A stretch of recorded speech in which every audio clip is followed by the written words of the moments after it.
Films कंटे मुंदु coming to your family, so Babu ji का नाम क्या है और क्या करेंगे और बच्चे और कुछ? मेरी वाइफ जो है उनका वैजयंती नाम है। हम्म। और वो भी एजुकेटेड है, एमकॉम किया हुआ था उन्होंने भी। She is house wife only, क्योंकि मैं ऐसे अगर बाहर घूमना है मुझे, ठिकाना नहीं है, तो मैंने उनको रिक्वेस्ट किया कि आप कुछ मत करिए, क्योंकि आपको घर भी संभालना है, बच्चे हैं, दो बच्चे हैं, एक लड़का है लड़की है। योगी राज बेटे का नाम है, मधुरा मेरी बेटी का नाम है। तो वो उनको संभालने के लिए मैं घर में तो कोई होना चाहिए। और अभी फैमिलीज बहुत छोटी छोटी हो गई, क्योंकि माँ बाप तो गांव में ही थे मेरे जब, और मैं मुंबई में आया था। फिर मुंबई ने भी मुझे गोद ले लिया, सब कुछ दे दिया क्योंकि सरकार जैसी पहली film the. Ram Gopal Verma, thank you आपने, मतलब मैं कभी कभी उनके लिए कहता हूँ कि हम बाजार में बिकने के लिए खड़े थे। वो ये बात करेंगे सर। हाँ, हम बाजार में बिकने के लिए खड़े थे, कोई खरीदार नहीं था, खरीद कर आपने मुझे अनमोल बना दिया। तो और उस वक्त मतलब मेरी पहली फिल्म, मतलब मास के बाद एक वो पहली हिंदी इतना बड़ा कैरेक्टर। సర్కార్ ఆర్జీబీ గారు ఈజ్ అ వెల్ నోన్ మన తెలుగు ఇండస్ట్రీ కానీ ఇండియాలో కూడా వెల్ నోన్. సో ఆయన మిమ్మల్ని మెయిన్గా చందర్ అనే క్యారెక్టర్కి సర్కార్లో క్యాష్ చేయడానికి మెయిన్ రీజన్ ఏంటి? ఎప్పుడైనా అడిగారా? सर ये उसका ये हुआ था, एक्चुअली मैं 2 साल उनके साथ स्ट्रगल कर रहा था। ये जब पुरुष प्ले बंद किया मैंने, काम करना था और स्टॉप हो गया, क्योंकि हम लोग यूएस गए। यूएस 2 महीना शो करने के आने के बाद लादेन ने ट्विन टावर गिरा दिया। तो वर्ल्ड टूर का प्लानिंग था हमारा एक्चुअली। वो 3-4 साल और उस प्ले में चले जाते, पर उसके बाद वो वीज़ा का बहुत इशू शुरू हो गया, क्योंकि प्ले लेके जाना मतलब वो पूरे बहुत सारा सामान भी होता था उसके, कई ट्रंक ये वो, तो वीज़ा मिलना मुश्किल है, क्योंकि इतना चेक इन में वो पास ही नहीं करेंगे। तो और विदाउट सेट, वो एक सेट होता है ना ड्रामा का, तो वो अगर सेट नहीं जाएगा तो वो ड्रामा नहीं होगा। तो इसलिए हम लोगों ने बंद कर दिया। यहाँ आने के बाद मुंबई जैसे पहुंचे और 15-20 दिन 1 महीने के बाद ट्विन टावर गिरा दिया लादेन ने, वो प्लेन क्रैश कर दिया। तो हम लोगों ने डिसाइड किया कि अब मुश्किल है, तो इसको बंद कर देते हैं। फिर मैंने स्ट्रगल शुरू किया। तो एक ही जगह पे स्ट्रगल किया था मैंने, और वो है राम गोपाल वर्मा जी का ऑफिस, फैक्ट्री करके ऑफिस था मुंबई में। और मैं 2 साल लगातार एक ही ऑफिस में, मुंबई में कहीं भी किसी भी ऑफिस में मेरा फोटो नहीं मिलेगा। मैं कहीं किसी ऑफिस में गया नहीं। मेरे दोस्त बोल रहे थे अरे यहाँ पे काम हो रहा है, वहाँ पे मैं सबको बोलता था अच्छा ठीक है मैं जाता हूँ, पर जाता नहीं था। मैं फ़ोन करता नहीं था। वो इसलिए किया मैंने क्योंकि कुछ कैलकुलेशंस किए थे मैंने मेरे दिमाग में। उसका रीज़न ये था क्योंकि उन्होंने बहुत सारे डायरेक्टर को प्रमोट किया था। तब तक मेरे हिसाब से 30-35 नए डायरेक्टर को उन्होंने प्रमोट किया था, एज ए डायरेक्टर बना दिया था। बहुत सारे नए लोगों को एक्टर बड़े स्क्रीन पे लेके आए थे वो, बहुत नए लोगों को, मतलब जिनको कोई काम नहीं देगा ऐसे लोगों को, हम लोगों को उन्होंने पहले काम दिया। तो मैं बोला यार ये यहाँ पे कुछ होगा। और राइट स्पॉट डिसाइड అయిపోయారు। हाँ, मतलब एक कैलकुलेशन होते हैं ना, तो आपको हर जगह पे करना चाहिए। आपको जो भी बिजनेस में आप है, तो आपके प्लस पॉइंट, आपके माइनस पॉइंट, और आप कहाँ फिट होते हैं, तो वो कैलकुलेशन कर लीजिए और वहीं पे हाथ जोड़ो ना। सब जगह जाके क्या मतलब है। तो मैंने हिंदी इंडस्ट्री में कहीं किसी ऑफिस में नहीं गया, ना किसी ऑफिस, मतलब कहीं गया है फोटो दिया है, नहीं, बिल्कुल नहीं। एक ही ऑफिस और 2 साल। फिर रामू जी का मेरे पास नंबर भी आ गया, फ़ोन नंबर। और मैं उनको फ़ोन करता था, सर हेलो सर, मैं रवि काले बोल रहा हूँ सर, ऐसा ऐसा। तो वो मुझे फ़ोन उठाते थे और बोलते थे Ravi right now I am in Hyderabad, after can you call me after 15 days.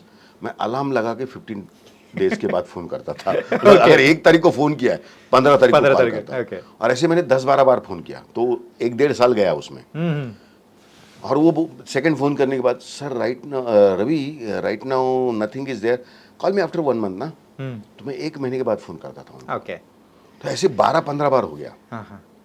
उसके बाद मुझे ही लगा यार मैं एक बड़ा आदमी, उसको अननेसेसरी तकलीफ दे रहा हूँ।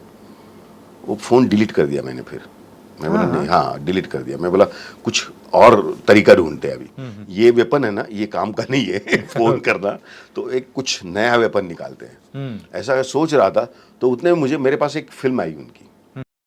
ऑफिस में भी मुझे बहुत लोग जानते थे एज ए थिएटर एक्टर करके। ये थिएटर का अच्छा एक्टर है, ये बहुत लोगों को पता था। और मुझे एक सीन पढ़ने दिया उन्होंने। ऐसे एक सीन था, उसके पेपर था और उसके ऊपर सीन था। जो मैंने अब तक 56 जो फिल्म है उसमें एक सीन किया हुआ है पहले। ఓకే तो అంటే ఇది సర్కార్ కంటే ముందు ఇంకో ఫిల్మ్ हाँ, पहले చేశారు सरकार के पहले, ఓకే सरकार के पहले। और वो सीन मुझे पढ़ने के बाद मुझे अच्छा लगा वो सीन। तो बोले ये सामने जो है ना, ये नाना पाटेकर है और ये कैरेक्टर के लिए एक्टर ढूंढ रहे हैं हम लोग, ये करोगे? कॉर्पोरेटर का कैरेक्टर था वो।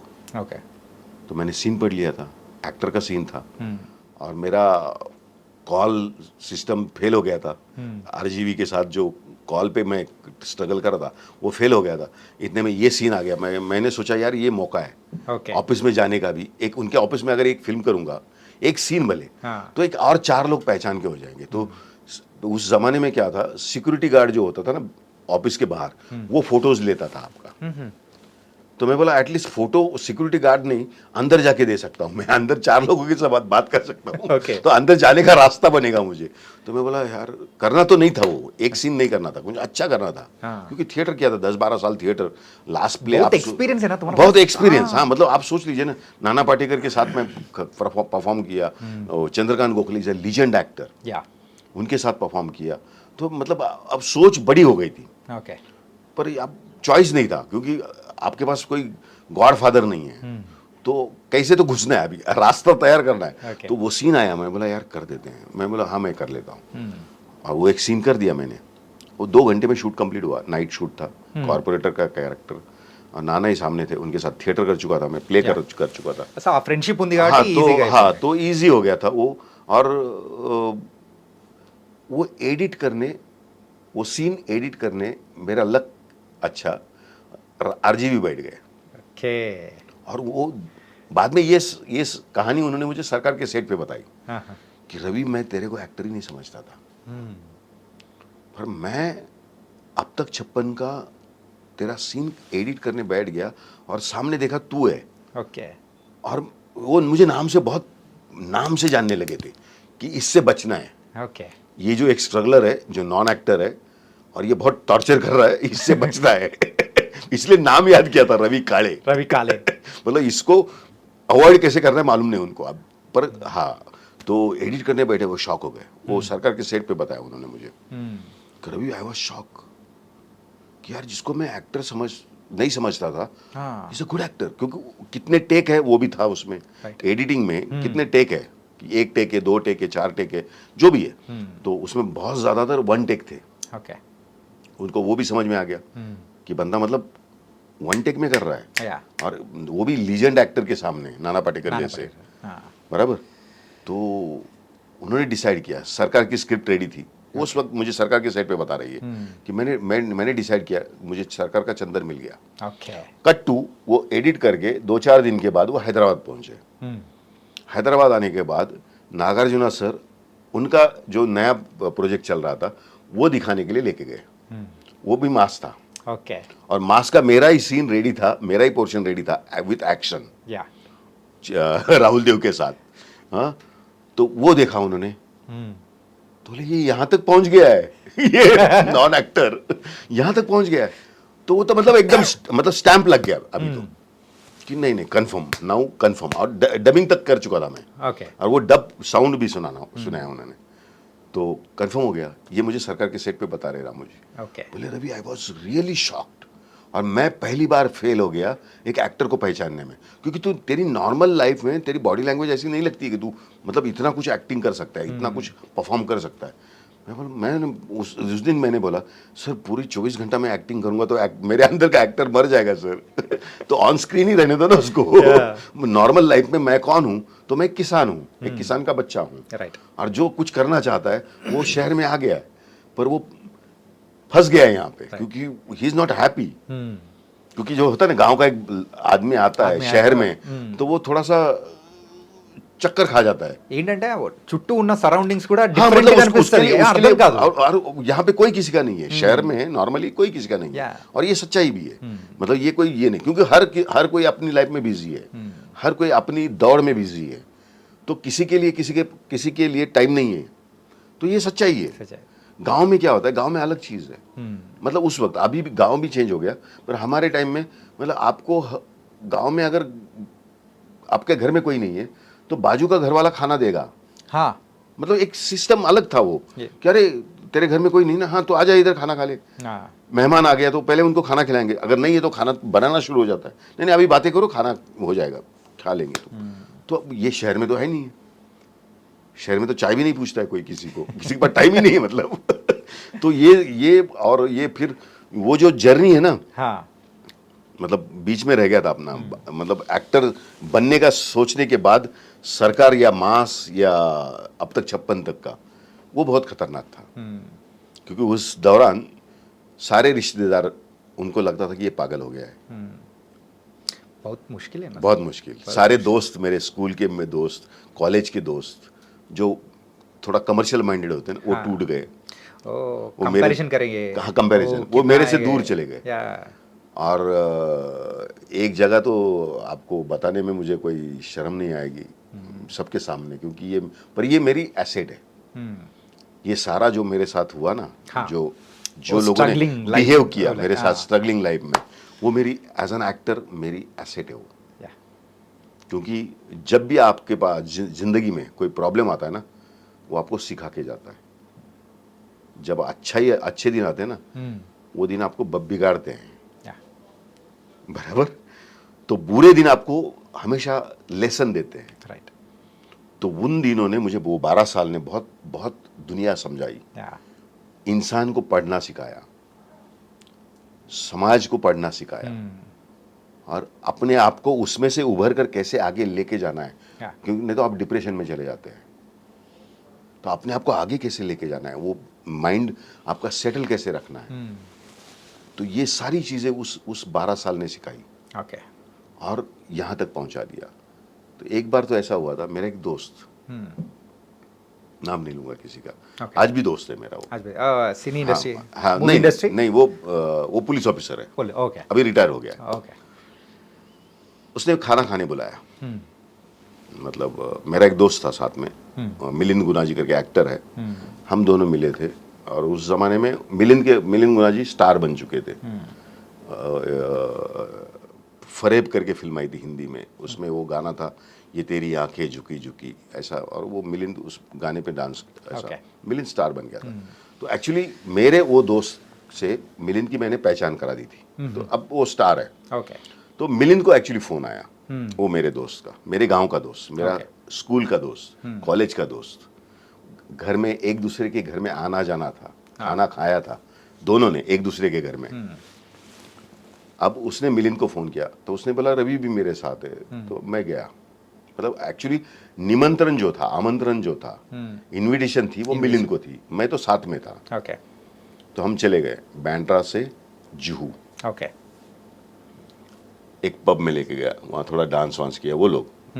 मैं तो मतलब जिंदगी की इतनी जद्दोजहद चल रही थी, तो वो होता नहीं आपसे कि यार इतनी खुशी मनाओ, Okay. होता नहीं है। तो डांस वांस किए, फिर वहाँ मनोज वाजपेयी भी मिले मुझे। मनोज वाजपेयी भी उस वक्त, आज भी याद है मुझे, Yeah. सत्या उसी वक्त रिलीज हुई थी, सत्या हिट हो गई थी, मनोज वाजपेयी भी स्टार बन चुके थे। तो मिलिंद गुना जी, मनोज वाजपेयी, मैं, तो मनोज भी मुझे डांस करते करते मुझे देखा, क्योंकि हम थिएटर से एक दूसरे को जानते हैं। ओके।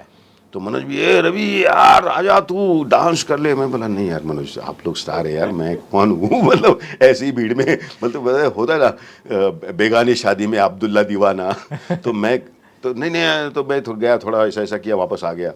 फिर कट्टू हम लोग खाना खाने गए, मैं, मिलिंद गुना जी, वो मेरे दोस्त, और एक मेरे गाँव का बंदा, ओके। 4 लोग एक होटल में गए, बड़े होटल में खाना खाने बैठे, खाना आ गया। पहला निवाला, पहला मैं उठाया और खा रहा हूँ, तो मस्ती में वो मेरा दोस्त बोलता है, और रवि 20 रुपए होंगे तेरे जेब में, हाँ बिल दे सकता है? सर अभी भी मैं इमोशनल हो रहा हूँ, बार बार होता हूँ। और रख दिया सर मैंने, नहीं खा पाया मैं। और मैं सॉरी बोला, मैं बोला सॉरी यार, मैं गलत जगह आया हूँ, मुझे नहीं आना चाहिए था। टिश्यू सुना है। तो मेरा दोस्त है मिलिंद गुना जी, उसको मैंने रिक्वेस्ट किया, प्लीज़ यार, उसने जो बोला है ना, आज मुझे बिल देना है, मुझे बिल देना है। हाँ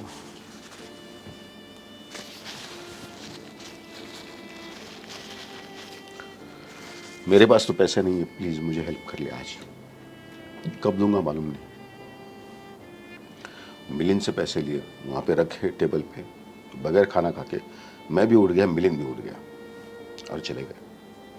సార్ ఉసీ టైం మే మీరు ఆ టైంలో సర్కార్ సత్య అంటే సర్కార్ మూవీ చేశారు కదా नहीं नहीं, उसके पहले की बात पहले है ये। की, हाँ, ओके, तो ये स्ट्रगल के ज़माने की बात ओके। है। हाँ, सरकार की बात तो सर, मतलब फिर वही दोस्त, वही ऐसे ऐसे बहुत से इंसिडेंट्स हैं सर, बहुत से इंसिडेंट्स लाइफ में। क्योंकि क्या होता है ना, సార్ आप एक ड्रीम लेके आते हैं ना, लोगों को समझ में नहीं आता, पर मैं उनको दोष नहीं देता हूँ। ये इंसिडेंट्स आज मैं जब इमोशनल काम करना है मुझे, फिल्म में सीन आता है, तो मैं इसको यूज करता हूँ। 2 सेकंड के लिए जब मैं सोचता हूँ ना, मेरी आंखों में आंसू आ जाते हैं और मैं ये डायलॉग बोल के परफॉर्म कर लेता हूँ। ये मेरी एसिड है। बोला ना मैंने आपको या। पहले कि ये 12 सालों ने इतना मुझे सिखा दिया, इतना कुछ दे दिया है कि जिंदगी बना दी इन लोगों ने। और इसलिए आज भी वो मिलता है मुझे दोस्त, मैं उसको दोष नहीं देता हूं। मुझे ये इससे ये पता चला, लोग गलत नहीं होते, आपका समय गलत होता है। और मुझे सरकार के बाद भी एक बंदे ने पूछा था, सरकार हिट होने के बाद, कि रवि जी आपके स्ट्रगल के ज़माने के बहुत ऐसे इंसिडेंट्स होंगे जहाँ पे आपका अपमान हुआ होगा, आपको लताड़ा गया होगा, आपको भगाया गया होगा, ऐसे कुछ। मैं बोला नहीं, मेरे साथ ऐसा कुछ हुआ ही नहीं है। वो मेरे समय के साथ हुआ है, मेरे साथ नहीं हुआ है, क्योंकि मैं उससे आगे निकल चुका हूँ अभी। और आज भी जो हो रहा है ना, आज जो मुझे सर सर बोला जा रहा है, ये भी मेरे साथ नहीं हो रहा है, ये मेरे समय के साथ हो रहा है। कल हो सकता है मेरा बुरा टाइम आएगा, तो वो जो हुआ ना उससे भी बहुत गलत हो सकता है मेरे साथ, क्योंकि ये समय के साथ होता है, मेरे साथ नहीं। क्योंकि मैं अब इतना ऊपर उठ चुका हूँ, इतनी दुनिया देख चुका हूँ कि मैं समझ गया हूँ। जैसे हमारे माइथोलॉजी में कहते हैं। सर एक सवाल सर, तुम्हारा दोस्त उसी टाइम में तो तुमको बोला ना 20 रुपए तुम्हारे पास है, तो वो भी बोला ना, उसी टाइम में तुम्हारा दिमाग में क्या चलता है सर? मतलब हम अपना टाइम आएगा ऐसा कुछ? नहीं, इतना मालूम नहीं था सर, पर इतना गारंटी था। मैं अपने आप को बोलता था कि ठीक है ना, कि तूने ये सोचा है ना, तुझे बनना है, अब ये तो आएगा। और ये नया नहीं था, कई बार हो चुका था। कभी किसी रिश्तेदार के घर में गया, मैं टिफिन लेता था, 250 रुपीज़ महीने का टिफिन मिलता था, 2 टाइम का खाना। उस जमाने मुंबई में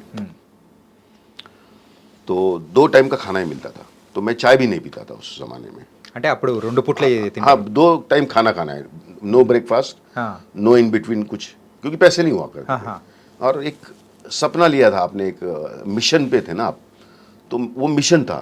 क्योंकि और घर से पैसे नहीं मांगने, क्योंकि एक फार्मर फैमिली है, वहाँ पे क्या प्रॉब्लम्स है मालूम थे, वो देखे थे मैंने। तो अब उनको और तकलीफ नहीं देना था, तो जो भी है अपना छोटा मोटा काम करके कुछ अर्निंग करना है और अपनी ज़िंदगी चलानी है बस। मतलब ये था। तो जितना हो सके खर्चा कट करना है लाइफ में।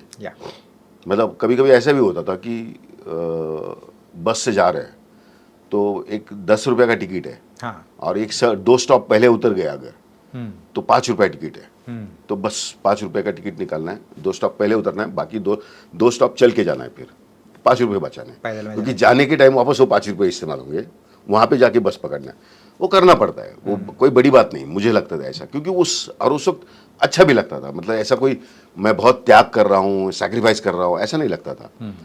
तो कभी कभी ऐसा होता था, फेस्टिवल के दिन है और मैं टिफ़िन की जगह मैं सोचा था कि यार किसी रिश्तेदार के घर में जाके, बहुत नज़दीक के रिश्तेदार, ऐसा नहीं कि बहुत दूर, बहुत ब्लड रिलेशन में। ओके। और जब मैं गांव में था, तो वो जब शहर से गांव में आते थे, तो मेरी माँ उनको मतलब बड़े प्यार से मिलते थे, वो भी बड़े प्यार से मिलते थे। और फिर वो गांव में जो होता है, मूंगफली है या वो सीज़न की कोई सब्जी है या गेहूं चावल है, वो उनको गिफ्ट देती थी माँ मेरी। तो वो मतलब मुझे लगता था यार ये बहुत अपने लोग हैं, ब्लड रिलेशन है। तो ऐसे किसी फेस्टिवल के दिन मैं वहाँ चला गया और मैं ये सोचा था कि वो कुछ फेस्टिवल का जो खाना होता है ना अपना हाँ। हर ट्रेडिशन में, तो वो खाऊंगा और ये अच्छे लोग हैं, थोड़ा मिलूंगा, थोड़ा सा माइंड फ्रेश हो जाएगा, ये हो जाएगा। पर वहाँ जाके वो मियाँ बीवी जब जाता था तो वो मियाँ बीवी आपस में झूठ मूठ का झगड़ा करते थे और मुझे बोलते थे जा यार तू, ये अभी झगड़ा हो गया है, और मुझे भगा देते थे। अब मैंने वहाँ भी बोला नहीं मुझे टिफिन नहीं चाहिए आज, यहाँ भी खाना नहीं है, जेब में पैसे नहीं है, तो किसी गार्डन में जाके